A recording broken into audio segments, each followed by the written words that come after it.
अस्सलाम वालेकुम, मेरा नाम है नुमान। आप देख रहे हैं TechHoz, जिसके अंदर हम लोग डिस्कस करते हैं पाकिस्तान और दुनिया भर से आने वाली टेक न्यूज़ और अपडेट्स को। आज की वीडियो की तरफ आने से पहले एक क्विक अपडेट आप लोगों को मैं दे दूं कि यार ये जो हम लोगों ने इस हैंड फ्री का गिव अवे रखा था, जो विनर था उसने मुझसे कॉन्टैक्ट नहीं किया। इसका हम लोग अब अगेन गिव अवे करेंगे। कल मैंने अपने चैनल के ऊपर टेक्नोपोवा की अनबॉक्सिंग वाली वीडियो अपलोड की। इसके अंदर मैंने आप लोगों के साथ ये गिव अवे शेयर करना था, लेकिन भाई मैं टोटली तौर पर भूल गया। तो आप लोगों के लिए एक और अपॉर्चुनिटी है गिव अवे को विन करने की। यार जिन लोगों के नहीं निकलते, मुझे इंस्टाग्राम के ऊपर ये ना कहा करो कि मेरा क्यों नहीं निकला, तो एक बंदे का ही निकलना होता है।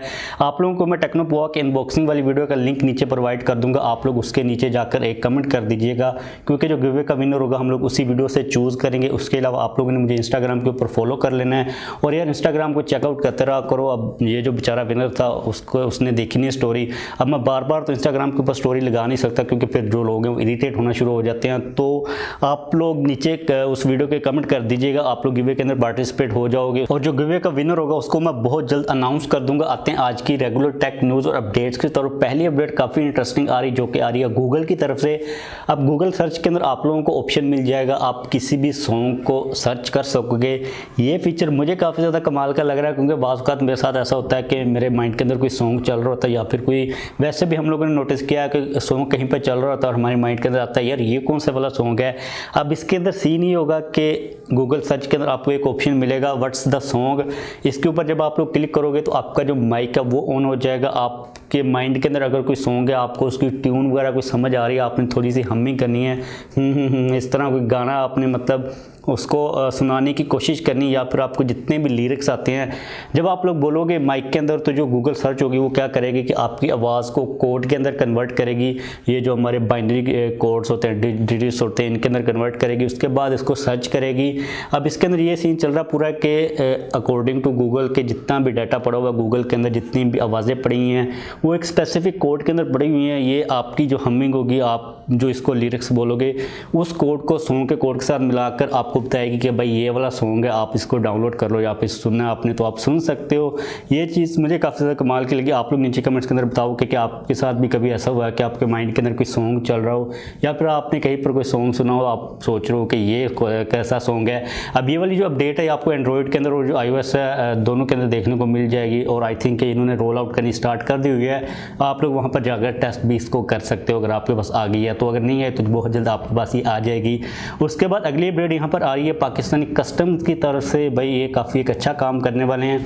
पाकिस्तान के जितने भी इंटरिंग पॉइंट्स है वहाँ पर अब ये फेशियल रिकग्निशन का पूरा जो एक सिस्टम होता है उसको इम्प्लीमेंट करने वाले हैं। अब ये चीज़, ये जो पूरी टेक्नोलॉजी है, इस पॉइंट ऑफ व्यू से काफ़ी ज़्यादा हेल्पफुल होगी कि हमारी जो सिक्योरिटी है उसको लेके कि अगर कोई बंदा जो कि वांटेड है वो पाकिस्तान के अंदर इंटर होने की कोशिश कर रहा है, जब उसका फेस पूरा स्कैन किया जाएगा तो सिस्टम के अंदर पता चल जाएगा कि इस बंदे की इंफॉर्मेशन क्या है, इसके खिलाफ कोई वारंट वगैरह तो नहीं है, जो कि काफ़ी एक अमेजिंग चीज़ है। और मुझे इस बात की अभी तक समझ नहीं आ रही कि अभी तक पाकिस्तान के अंदर इसको इम्प्लीमेंट नहीं किया गया था। मुझे तो ये लग रहा था कि पाकिस्तान के अंदर जहाँ से भी कोई बंदा इंटर होता है तो उसका पहले फेस स्कैन किया जाता है, लेकिन अब ये पूरा सीन होने वाला पाकिस्तान के जितने भी बॉर्डर्स हैं, चाहे वो एयरपोर्ट्स के ऊपर हो, चाहे वो अफगानिस्तान वाला बॉर्डर हो, तफ्तान जहाँ से स्मगलिंग वगैरह भी सारी होती है, तो वहाँ पर चीज़ें इंप्लीमेंट कर दी जाएंगी। तो ओवरऑल ये एक काफ़ी ज़्यादा अच्छी डेवलपमेंट है। उसके बाद अगली अपडेट आ रही है वो मेरे लिए काफ़ी ज़्यादा डिस्टर्बिंग थी, और मुझे पूरी उम्मीद है कि जो सैमसंग के यूज़र्स हैं उनके लिए भी काफ़ी ज़्यादा डिस्टर्बिंग होने वाली है। रिपोर्ट ये किया जा रहा है कि सैमसंग गैलेक्सी जो S21 सीरीज़ है सैमसंग, उसको इसी साल के अंदर चांसेस हैं कि लॉन्च कर दे। और जो एक्सपेक्टेड डेट बताई जा रही है वो कही जा रही है कि मे बी अराउंड जो क्रिसमस के हॉलीडेज़ होते हैं उन दिनों के अंदर may be Samsung Galaxy S21 series को लॉन्च कर दे। अब ये ऐसा क्यों कहा जा रहा है, तो फर्स्ट ऑफ ऑल तो कहा जा रहा है कि सैमसंग ट्राई करने की कोशिश कर रहा है कि आईफोन जो 12 सीरीज़ है उसको थोड़ा सा पुश बैक किया जा सके, यानी कि सैमसंग आईफोन 12 सीरीज़ की वजह से ये काम कर रहा है। उसके अलावा ये भी बात कही जा रही है कि इस साल क्योंकि जो सेल्स हैं ओवरऑल वो काफ़ी ज़्यादा नीचे आई हैं कोरोना की वजह से, अब जो इकोनॉमी है दुनिया की वो काफ़ी ज़्यादा एक बेटर सिचुएशन के अंदर है, तो सैमसंग अपने जो कस्टमर्स है जो कि बाय वगैरह नहीं कर पाए फ़ोन वगैरह को, उनकी वजह से इसको जल्दी कर रहा है। और एक नई अभी मैंने रिपोर्ट देखी है वीडियो को शूट करने से पहले कि सैमसंग में भी जनवरी के अंदर गैलेक्सी S21 सीरीज़ को लॉन्च कर दे। अब यार यहाँ पर इतना कोई खास फर्क तो पड़ेगा नहीं, चाहे सैमसंग दिसंबर के अंदर S21 सीरीज़ को लॉन्च करे, चाहे वो उसको जनवरी के अंदर लॉन्च कर दे। जो मैक्सिमम फ़र्क पड़ेगा वो 15 से 20 दिन का ही पड़ेगा। ये चीज़ सैमसंग के यूज़र्स के लिए काफ़ी ज़्यादा डिस्टर्बिंग है, क्योंकि वो लोग सोचते हैं कि भाई मैंने अभी सैमसंग का जो लेटेस्ट फ्लैगशिप फ़ोन है वो बाय किया है, 2-3 माह के बाद उसको पता चलता है कि भाई आप पीछे रह गए हो, सैमसंग का एक और नया फ्लैगशिप जो स्मार्टफोन है मार्केट के अंदर आ चुका हुआ है। अगर हम बात कर लेते हैं 2020 की, तो सैमसंग के इस साल के अंदर कितने ज़्यादा फ्लैगशिप फ़ोन्स आए हैं। सबसे पहले तो जो S20 सीरीज़ थी वो पूरी आई, उसके बाद सैमसंग के जो फोल्डेबल फ़ोन्स थे वो आए, उसके बाद जो नोट सीरीज़ थी वो आई, और सैमसंग ने दूसरे भी काफ़ी स्मार्टफोन को लॉन्च किया जिसके अंदर सैमसंग की S20 FE सीरीज़ थी। तो ओवरऑल आप लोग यहाँ पर आइडिया लगा लो कि जो सैमसंग का यूज़र है, जो बायर है, वो कितना ज़्यादा कंफ्यूज है। वो बेचारा सोचते ही रहता है कि मैं कौन सा स्मार्टफोन बाय करूँ। अब एक रिपोर्ट ये भी की जा रही है कि चांसेस काफ़ी ज़्यादा हैं कि जो सैमसंग S20 सीरीज़ है वो जो नोट सीरीज़ है उसको आपस में मिक्स कर दे, यानी कि जो S सीरीज़ है उसके अंदर हमें S पेन की सपोर्ट मिल जाए। अगर सैमसंग ये काम करता है तो भाई सैमसंग बहुत ज़्यादा एक एहसान करेगा जो सैमसंग के यूज़र्स हैं, क्योंकि जो सैमसंग की फ़ैन बेस है वो काफ़ी ज़्यादा लॉयल है सैमसंग के साथ। अब मैं जानना चाह रहा हूँ कि वो लोग बेचारे क्या सोचते हैं। अगर आप लोग सैमसंग का कोई फ़ोन यूज़ कर रहे हो, चाहे कोई भी कर रहे हो, आपकी क्या ओपिनियन है स्पेसिफिकली, क्योंकि जो सैमसंग का एक यूज़र है उसका माइंड के अंदर क्या चीज़ चल रही है उसको जानना बहुत ज़्यादा इंपॉर्टेंट है। आप लोग नीचे कमेंट्स के अंदर लाजमी तौर पर बताइएगा। अगर सैमसंग ये वाला काम करता है S सीरीज़ को नोट सीरीज़ को मिक्स करने का, तो सैमसंग की जो ये जो पूरी रेंज है ये काफ़ी हद तक आप लोग उसको कह लो कि छोटी हो सकती है। सैमसंग साल के दूसरे क्वार्टर के अंदर टोटली तौर पर फोल्डेबल फ़ोन्स के ऊपर फोकस कर सकता है, और मुझे भी काफ़ी हद तक इसी चीज़ के चांसेस लग रहे हैं। अब देखना पड़ेगा कि 2021 के अंदर सैमसंग की स्ट्रैटेजीज़ क्या रहती हैं, क्योंकि भाई सैमसंग टॉप के ऊपर है और जो सैमसंग क्या करता है मार्केट के अंदर वो काफ़ी ज़्यादा एक इंपॉर्टेंट चीज़ है। इसके बाद अगली अपडेट यहाँ पर आ रही है Realme की तरफ से। Realme ने X7 सीरीज़ को ग्लोबल कर दिया हुआ है। अब Realme के दो स्मार्टफोन्स है X7 सीरीज़ के अंदर, एक है X7 सिंपल और दूसरा X7 Pro। अगर हम बात करते हैं स्पेसिफिकेशंस की, तो स्पेसिफिकेशंस काफ़ी ज़्यादा अच्छी हैं। यहाँ पर जो X7 है उसके अंदर हमें AMOLED डिस्प्ले मिलता है 60 हर्ट्ज़ के रिफ्रेश रेट के साथ। इसके अंदर Dimensity 800U का प्रोसेसर है। उसके अलावा जो X7 Pro है उसके अंदर हमें AMOLED डिस्प्ले मिलता है 120 हर्ट्ज़ के रिफ्रेश रेट के साथ। इसके अंदर हमें Dimensity 1000 प्लस का प्रोसेसर देखने को मिल जाता है। दोनों की बैक साइड के ऊपर में 64 मेगापिक्सल के मेन सेंसर्स मिलते हैं। दोनों के अंदर हमें 65 वाट की फास्ट चार्जिंग की सपोर्ट मिल जाती है। Realme X7 सीरीज़ के बारे में भी आप लोगों की तरफ से अक्सर मुझसे पूछा जाता है। अब भी इससे पहले ये सिर्फ चाइना के अंदर मौजूद थी, अब Realme इसको ग्लोबल करने वाला है, और जब ये ग्लोबल हो जाएगी तो मे भी ये पाकिस्तान के अंदर भी आ जाए। जैसे इसके बारे में किसी किस्म की कोई अपडेट आती है पाकिस्तान के अंदर आती है या फिर नहीं आती, इन द नियर फ्यूचर आप लोगों को मैं अपडेट कर दूंगा। उसके बाद अगली अपडेट यहाँ पर आ रही है Huawei की तरफ से। Huawei के लॉन्च इवेंट के पोस्टर सामने हैं जिनके ऊपर हमें दो फोन्स नज़र आ रहे हैं, क्योंकि दो पोस्टर्स हैं। यहाँ पर जो डिज़ाइन है बैक साइड के ऊपर कैमरा का वो काफ़ी ज़्यादा इंटरेस्टिंग है। एक पिक्चर के अंदर हमें जो डिज़ाइन नज़र आ रहा है वो हेक्सागोनल है और दूसरी के अंदर ऑक्टागोनल डिज़ाइन नज़र आ रहा है। अब एक्चुअल में ये किस तरह लगेंगे वो तो हमें बाद में ही देखना पड़ेगा, लेकिन एक इंटरेस्टिंग चीज़ यहाँ पर ये भी सामने आ रही है कि जो साइड के ऊपर है वॉल्यूम रोकर कीज़ भी नज़र आ रही हैं, क्योंकि मेट 30 सीरीज़ के अंदर कोई वॉल्यूम रोकर कीज़ नहीं थी, कोई फिजिकल बटन नहीं थे, वहाँ पर वर्चुअल कीज़ मिल रही थी। डिस्प्ले के अंदर ही प्रेशर सेंसर्स वगैरह लगे हुए थे। मुझे लगता है कि Huawei को वो चीज़ रियलाइज़ होगी हुई है कि वो टेक्नोलॉजी इतनी कोई ज़्यादा यूज़फुल नहीं, और मुझे भी कोई इतनी ज़्यादा खास अच्छी नहीं लग रही थी। वैसे इमेजिन करने के अंदर तो काफ़ी ज़्यादा कूल थी, लेकिन भाई Huawei जो है फिजिकल बटन को वापस लेके आने वाला है।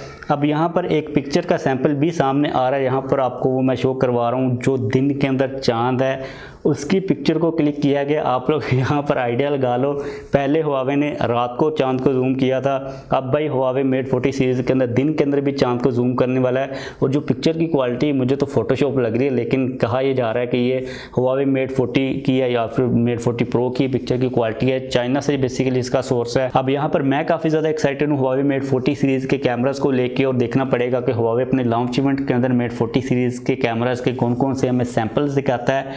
मूव करते हैं हम लोग नेक्स्ट अपडेट के ऊपर, जो कि Huawei की तरफ से ही आ रही है। इंटरनेट के ऊपर काफ़ी ज़्यादा रूमर्स फैले हुए थे कि Huawei ओनर को सेल करने वाला है, जिसके बाद Huawei के जो एम्प्लॉयज़ है चाइना के अंदर उनकी तरफ से कुछ चाइना के अंदर जो वीवो उनकी वेबसाइट है वहाँ पर कमेंट्स वगैरह आए हैं कि Huawei ऐसा वैसा कोई भी काम नहीं करने वाला, यानी कि Huawei ओनर को बिल्कुल भी सेल नहीं करने वाला।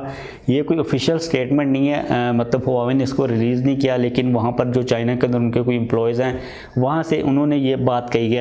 अब जो सिचुएशन है वो किसी भी साइड के ऊपर जा सकती है, लेकिन जो सोर्स है जो ये रिपोर्ट कर रहा है कि Huawei ओनर को सेल करने वाला है, वो काफ़ी ज़्यादा ट्रस्टेड है। उनका अगर हम लोग ट्रैक रिकॉर्ड देखते हैं तो वो काफ़ी ज़्यादा अच्छा है। लेकिन जो Huawei के एम्प्लॉयज़ हैं, अब मुझे लगता है कि Huawei के जो एम्प्लॉयज़ हैं उनको कोई इतना खास पता भी नहीं होगा, उनको ज़ाहिर है उन्होंने थोड़ी पूछना है। अब ये चीज़ भी मैटर करती है कि Huawei के किस लेवल के वो एम्प्लॉयज़ हैं। कन्फ्यूजन काफ़ी ज़्यादा पाई जा रही है। जैसे कोई नई अपडेट आएगी आप लोगों के साथ मैं शेयर कर दूंगा। उसके बाद अगली अपडेट आ रही वो भी Huawei की तरफ से ही आ रही। भाई Huawei की तरफ से काफ़ी ज़्यादा अपडेट्स आ रही थी, जो कि आ रही है Huawei Nova 7 SC 5G के रिलेटेड। Huawei ने इसको लॉन्च कर दिया। अगर हम बात करते हैं इसकी स्पेसिफिकेशंस की, तो इसके अंदर में मिल रहा है 6.5 इंचज़ का IPS LCD display 1080p resolution के साथ। बैक साइड के ऊपर में 64 मेगापिक्सल का मेन सेंसर, साथ में 8 मेगापिक्सल का अल्ट्रा वाइड सेंसर, 2 मेगापिक्सल का डेप्थ सेंसर और 2 मेगापिक्सल का मैक्रो सेंसर मिल जाता है। फ्रंट के ऊपर 16 मेगापिक्सल का सेल्फी कैमरा। प्रोसेसर की बात करते हैं तो यहाँ पर मीडियाटेक का Dimensity 800U प्रोसेसर मिल रहा है। साइड माउंटेड फिंगरप्रिंट स्कैनर है। 4000 mAh की बैटरी के साथ 40 वाट की फास्ट चार्जिंग की सपोर्ट मिल जाती है। अगर आपके माइंड के अंदर प्राइस आ रही है कि भाई प्राइस कितनी होगी, तो प्राइस तो थोड़ी सी ज़्यादा ही होने वाली है। डॉलर्स के अंदर इसकी प्राइस है $342, जिसको अगर हम लोग कन्वर्ट करते हैं पाकिस्तान के अंदर तो ये तकरीबन 55,000 बनते हैं। उसके ऊपर टैक्स मिला लो तो आप लोग कह लो कि काफ़ी ऊपर ये जा सकता है। इसके बारे में जैसे कोई नई अपडेट आएगी पाकिस्तान के अंदर आने वगैरह के रिलेटेड तो आप लोगों के साथ में शेयर कर दूंगा। तो बस आज के लिए मेरे पास यही अपडेट्स आ रही थी। वीडियो को ख़त्म करते हैं। यार आप लोग गिव अवे के अंदर लाजमी तौर पर पार्टिसिपेट कर लेना। सॉरी यार मैं भूल गया हुआ था, इसलिए मैंने उसके अंदर ही कह देना था। लेकिन ये हैंड फ्री मेरे पर पड़ी हुई आप लोगों की ये है, किसी ने कॉन्टैक्ट नहीं किया और मैं इसको रखना भी नहीं चाह रहा अपने पास। तो आप लोग वहाँ पर जाकर कमेंट कर दीजिएगा। ये जो पोवा नोवा, ये क्या इसका नाम है, टेक्नो पोवा, वो नोवा से ये पोवा आपस में मिक्स हो गया, राइमिंग सी चल रही है। तो कमेंट कर देना अनबॉक्सिंग वाली वीडियो के अंदर जाकर, और इंस्टाग्राम के ऊपर फॉलो कर लेना। यार एक इंपॉर्टेंट बात ये भी है कि एक ही कमेंट कीजिएगा, उस वीडियो के नीचे दो ना कीजिएगा, क्योंकि जो सिस्टम होता है वो लोग जो कि 2 कमेंट्स कर रहे होते हैं उनको फिल्टर कर देता है, वो सिलेक्ट नहीं होते, वो इंक्लूड नहीं होते गिव अवे के अंदर। जाने से पहले इस वीडियो को लाइक लाना तो कर दीजिएगा। अगर आपने अब तक चैनल को सब्सक्राइब नहीं किया तो चैनल को भी सब्सक्राइब कर लीजिए।